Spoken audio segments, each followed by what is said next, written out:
Next up, at UFC 324, we have Michael the Menace Johnson taking on Alexander. Jacob, what's his nickname? It's not the Great anymore, is it? Nope. What is it? Littlefoot. El Gran Chango. He kind of looks like he could be Littlefoot, though. Don't you think? He looks like he talks like Petrie from the Land Before Time. Littlefoot's from Land Before Time, but not Petrie. Hey, Littlefoot. How are you, Dan? Thanks. How are you? His nickname is now El Gran Chango, and I had to look it up. It means the Great Monkey, or at least that's what it translates to. I don't know where that came from, but it threw me off. What now? It's his nickname, not mine. We got Michael Johnson, 24-19 in his career. Did you have a nickname? You had to have something.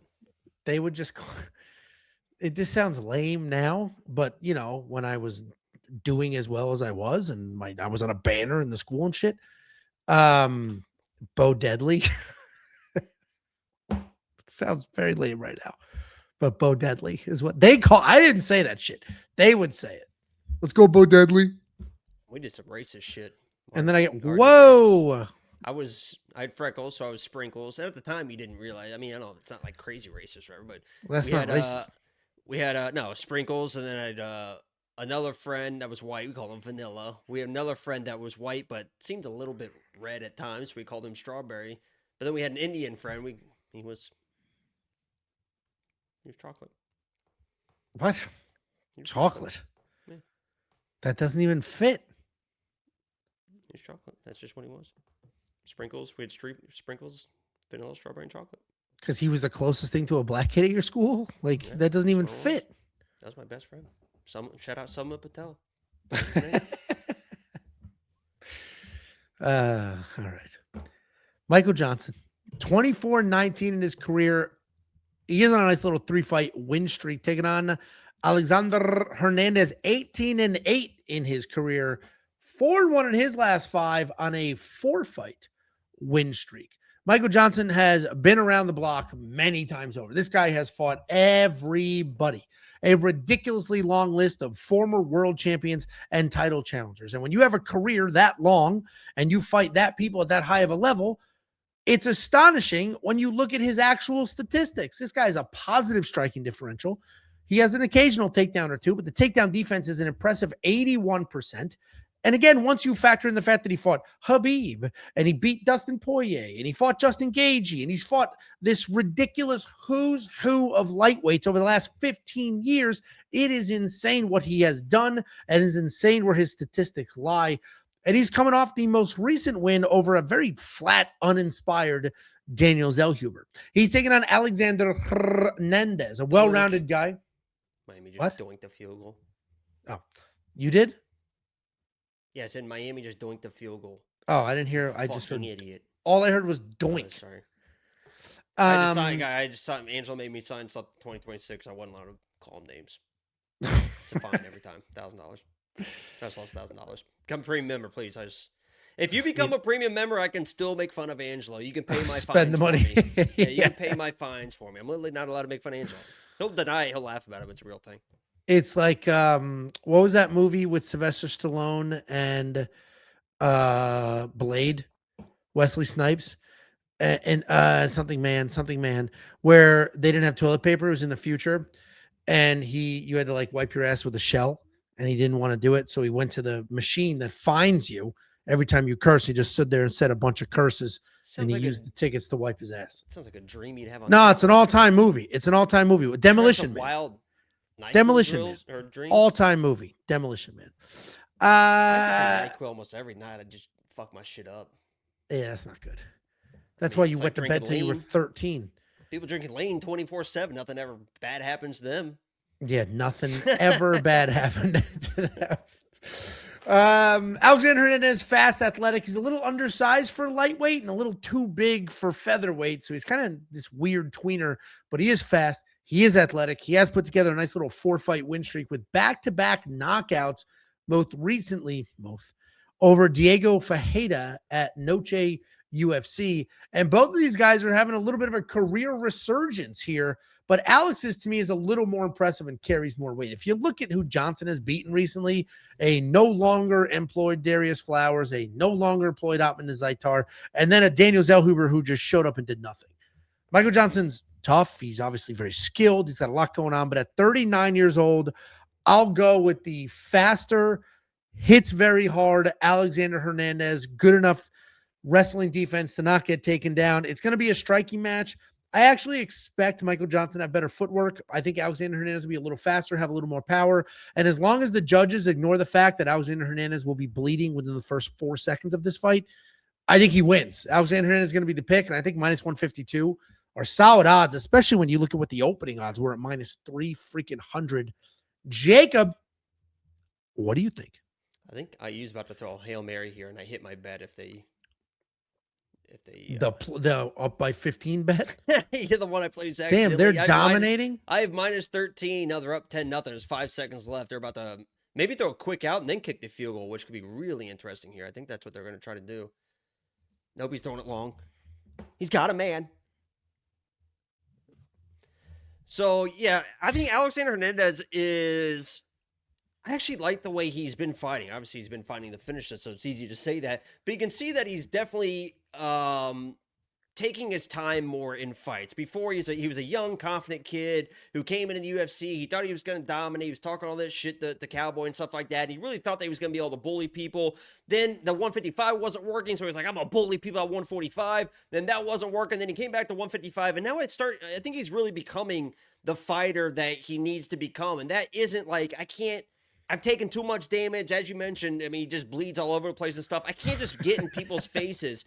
And what he's really done is developed into this nice little back and forth switch stance, dance around the outside, almost like a Youssef, right? And he's not quite as fluid and stuff like that. And he's not great at both stances, but he does kind of take his time. And if you watch that last fight versus Diego going into that second round or in that second round was minus 200 favorite. Like it looked like, oh, like Alex is just like, what is he doing? Like he's dancing around, like he's not being typical. I think he even like fell to whoever's comments, like this isn't usually how he fights, but he waited for the shot.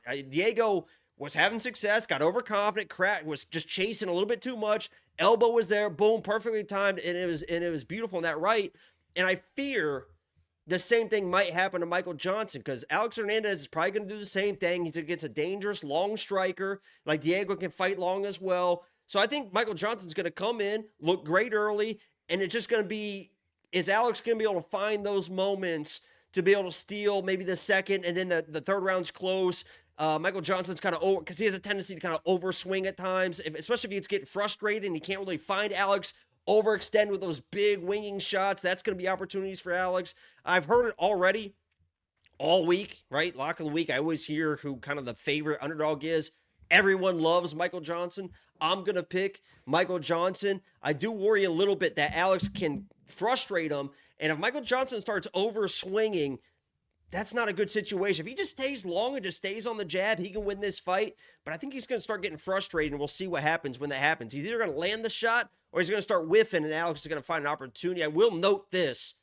Alex Hernandez is, I believe, 1-5 when he is taken down at least one time in fights. Michael Johnson, he's not really a wrestler.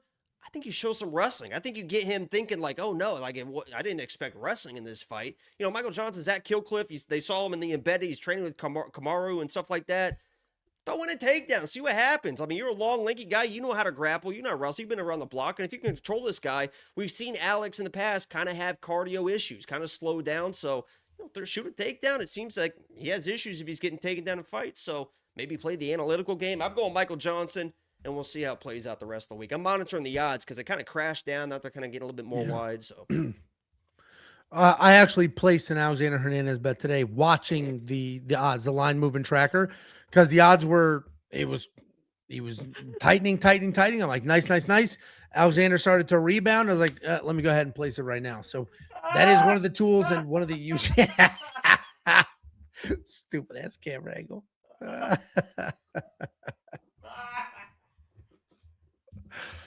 Oh God, that's the whitest walk I've ever seen in my entire life. My legs are sore from squatting, baby. Yeah, I bet they are. on the dick. $8,500 in DraftKings fantasy for Alexander Hernandez. It's going to be tricky because Jacob's right. Like, he could dance around, fall a little behind, maybe win a decision just with being a little cleaner, a little more powerful. Or he could smoke Michael Johnson with one well-timed shot. Did it to Chase Hooper, just did it to Diego Ferreira. Michael Johnson does throw too, that I think is going to play a factor here that I had in my notes. I forgot to mention. It's like he does a really nice long body shot, just a fucking right. Change your camera. Just a fucking. I mean, he just just a stick to the fucking body that I think was really going to affect Alex. It could. Listen, I'm oddly confident in Alex here. Like, it's one of the guys that I saw it. I recognized the risk immediately, but I was like, nah, I'm going with Alexander Hernandez. Didn't I pick him to beat Chase Hooper? I don't remember if I did or not. Wow, he knocked out Chase Hooper. Was like, I'm gonna box. Yeah, that was stupid as fuck. And I didn't talk to Alexander Hernandez, but when I was at UFC 313. Was that the Ilya Charles card? When I was there with Tiffany at the press conference and the weigh-ins, Alexander Hernandez was right there. Such a unassuming, just like a little guy wearing baggy clothes. Just nobody noticed him, just like existing. And it was like a funny dynamic to see. Wow. He's very... It's a little surprised the person's a person. No, meaning man. Like he's very unassuming. Like he's very... low key and just chilling. Every fighter I've ever seen at the Apex is just... Charles Johnson showed up to that shit in a ridiculous outfit. Like who's going to say hi to me, baby? And Alexander Hernandez is just hanging out. So I don't at all, but every fighter was what just came out of your mouth. That's just not true. I was going to say the only one is his boy is Terrence McKinney. Terrence McKinney had the fucking... big ass love the attention, yeah. Chains. I was like, can I? He's like, yeah, get a picture. I'm like, oh shit, look at this guy. Yeah. Rest in peace. What? He's alive. Is he though? Yeah, I'm watching the game. It's halftime, baby. IU, baby. Are any of us living? $8,500 in DraftKings fantasy. I'm probably going to sit that one out, because this fight could go a million different ways. But if you want to see what the artificial intelligence has to say, mind you, it went 11-1 on the last card, or whatever the hell it was. It only missed one fight. Go to WeWantPicks.com. Click become a member at the top. It's only $10 for an entire month. Did you see the previews for that Primate movie? Speaking of his nickname. Yes. I saw the previews of that in theater, and I'm like, what the fuck is this? But it's getting really good reviews. Is it really? It's like 75% for a movie like that. It just goes on a killing spree. Yeah, I guess it's like their pet chimp just loses its fucking mind and just starts hunting them. Like that happened to a lady in Connecticut. Yeah, she had one as a pet for like 30 years, and it just ripped her to shreds one day out of nowhere. Ate her eyes, or ate her alive, right? It was destroyed her. And then everybody's like, "Why do you have that? That's crazy. You even had that. That's like a wild animal, and it's like." Strong, it's not like nothing. It's a giant, scary animal, and but she had it for like 20 years, no issues. Just like when Siegfried got attacked by that lion, everybody's like, "Why do you have a lion or the tiger? What do you have a tiger for?" It's like, well, they've had it forever. Show some. I think I got a DM late last year from one of his nephews that watches the channel. So if you want to apologize, Siegfried's nephew. Yep. Yeah.